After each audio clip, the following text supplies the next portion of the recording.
बिस्मिल्लाहिर्रहमानिर्रहीम। Dear students, अस्सलाम वालेकुम। आज मैं आपको फेडरल बोर्ड साल अव्वल की उर्दू की किताब के 10वें सबक चारपाई, जिसके मुसन्निफ़ हैं रशीद अहमद सदीकी, इसकी मश्क करवाऊंगी। सवाल नंबर 1 है, सवालों के जवाब दें। अलिफ, हिंदुस्तानी चारपाई को किस काम में लाते हैं? जवाब, चारपाई और मज़हब हिंदुस्तानियों का ओढ़ना बिछोना है, इसी पर पैदा होते हैं। यहीं से मदरसा, ऑफिस, जेल खाना, कौंसल या आखिरत का रास्ता लेते हैं।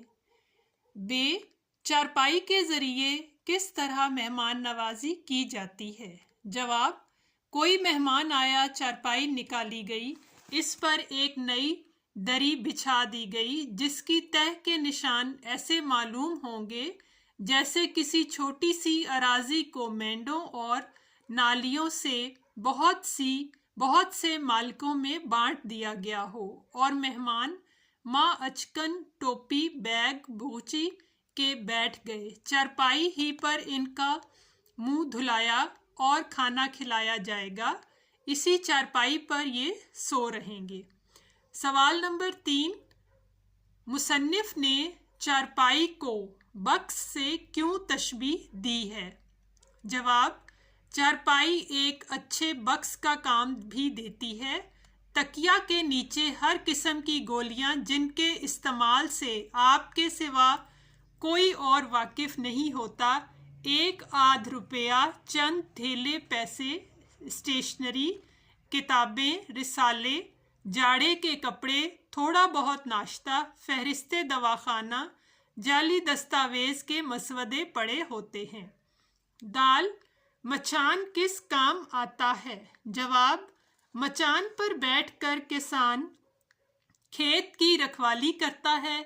इसके यहाँ ना आसाइश है, ना आराइश, ना इश्क आशिकी, ना इल्म फजल, ना दौलत व इक़्तिदार, लेकिन ये सब चारपाई पर बैठे हुए इसी किसान की मेहनत का करिश्मा है। अगला सवाल है, बरसात के मौसम में गांव का मंजर कैसा होता है? बरसात के मौसम में आमों के बाग में कभी धूप कभी छाँव, कोयल कूकती है, हवा लहकती है। गांव में लड़के लड़कियां धूम मचा रही हैं, और ये खाकसार मुसन्निफ एक खरी चारपाई पर बाग में आराम फरमा रहा है। ये था सवाल नंबर 1, जिसमें आपको मुख्तसर सवालों के जवाबात देने थे। अगला सवाल मैं आपको किताब से करवाऊंगी, जो कि सवाल नंबर 2 है।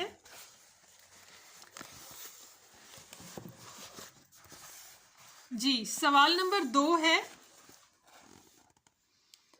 एक तालिब इल्म दर्ज झेल इबारत को दुरुस्त तलफ़्फ़ुज़, लबो लहजा, उतार चढ़ाव और ज़रूरत के मुताबिक तासीर से बुलंद ख्वानी करे, जबकि बाकी तलबा उम्दा सामे के तौर पर अल्फाज, जुमलों के तलफ़्फ़ुज़, आहंग और अदाई से शऊरी तौर पर लुत्फ़अंदोज़ होते हुए बारी बारी अपनी राय दें।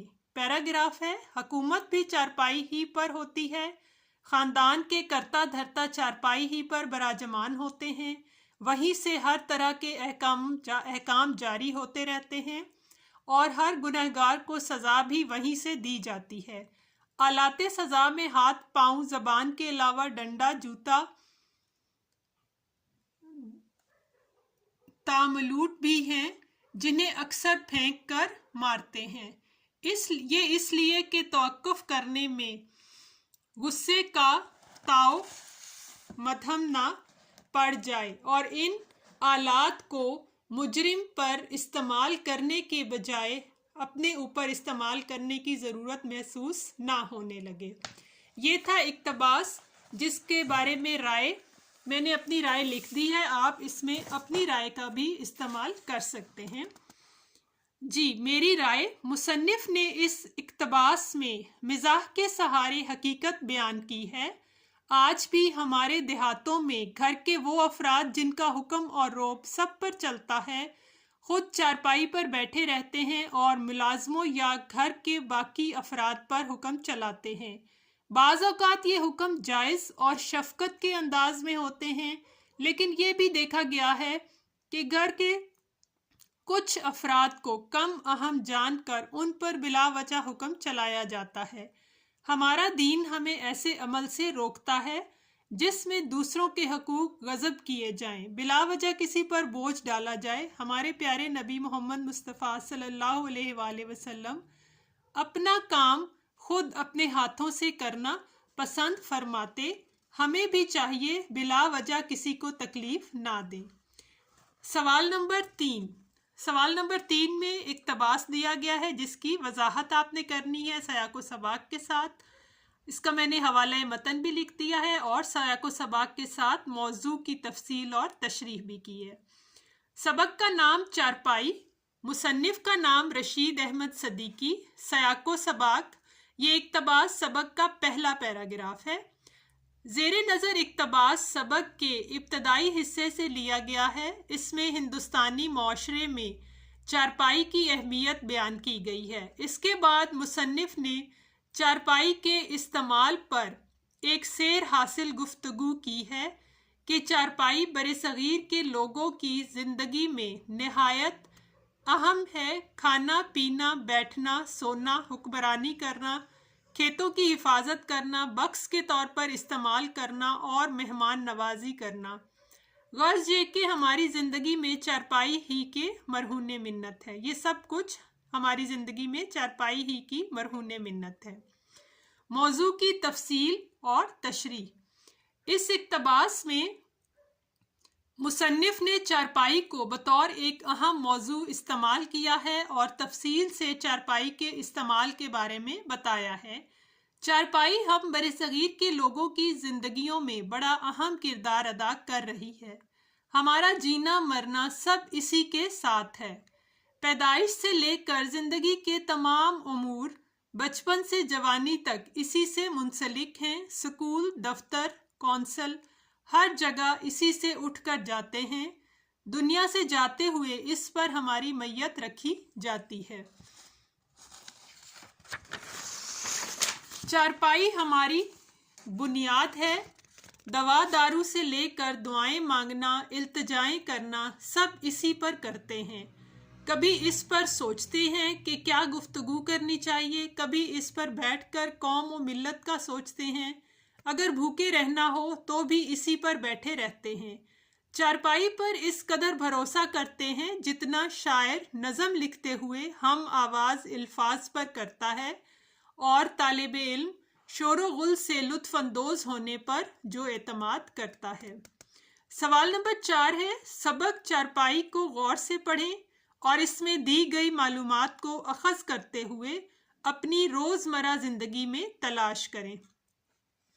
رشید احمد صدیقی کے مضمون چارپائی میں دی گئی معلومات آج سے تقریباً 3-4 دہائیاں پہلے تک کی ہیں۔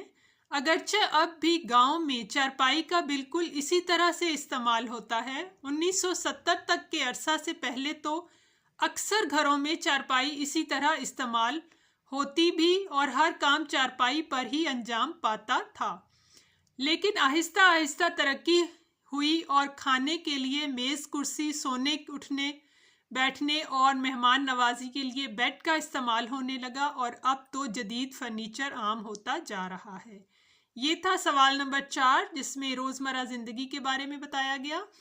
اب ہے سوال نمبر 5، درج ذیل روزمرہ محاورات اور ضرب الامثال کو استعمال کریں۔ جملوں میں استعمال کریں۔ 900 چوہے کھا کے بلی حج کو چلی۔ اگر کوئی گناہوں سے توبہ کر لے تو یہ مت کہو کہ 900 چوہے کھا کر بلی حج کو چلی۔ عموماً یہ محاورہ بولا جاتا ہے لیکن اس طرح کہنا نہیں چاہیے۔ بہرحال یہ سبق سے ہٹ کر ایک الگ بات تھی۔ آسمان سے باتیں کرنا۔ آج کی بلند و بالا عمارتیں آسمان سے باتیں کرتی معلوم ہوتی ہیں۔ 9 من تیل ہوگا نہ رادھا ناچے گی۔ ہمارے ملک میں بجلی کی مدد سے فیکٹریاں چلانا ایسے ہی ہے، نہ 9 من تیل ہوگا نہ رادھا ناچے گی۔ آپے سے باہر ہونا۔ کچھ لوگ غصے میں آپے سے باہر ہو جاتے ہیں جو کہ اچھی بات نہیں۔ بڑی ٹیڑھی کھیر ہے۔ کچھ معاملات کو सुलझाना आसान नहीं, बड़ी टेढ़ी खीर होते हैं।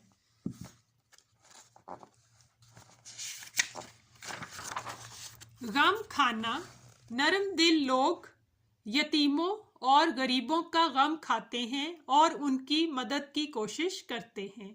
बंदर बांट, अफसोस हमारे हुक्मरान कौमी खजाने की बंदर बांट में लगे हुए हैं। सब्ज बाग दिखाना, आजकल सब्ज बाग दिखाकर मासूम लोगों को लूट लिया जाता है। चोर की दाढ़ी में तिनका, मैं जल्द इस मामले का सुराग लगा लूंगा क्योंकि चोर की दाढ़ी में तिनका होता है। अपने मुंह मियाँ मिट्ठू बनना, अपने मुंह मियाँ मिट्ठू बनने वालों की कोई इज्जत नहीं करता। ये थे मुहावरात रोजमर्रा और के जुमले। अब हम करेंगे जुमले बनाकर तज़कीरो तानीस वाज़े करें। दिए गए अल्फाज की तज़कीरो तानीस लिख दी गई है और जुमले बनाए गए हैं। कश्ती मोनस, कश्ती मुसाफिरों को दरिया पार ले गई।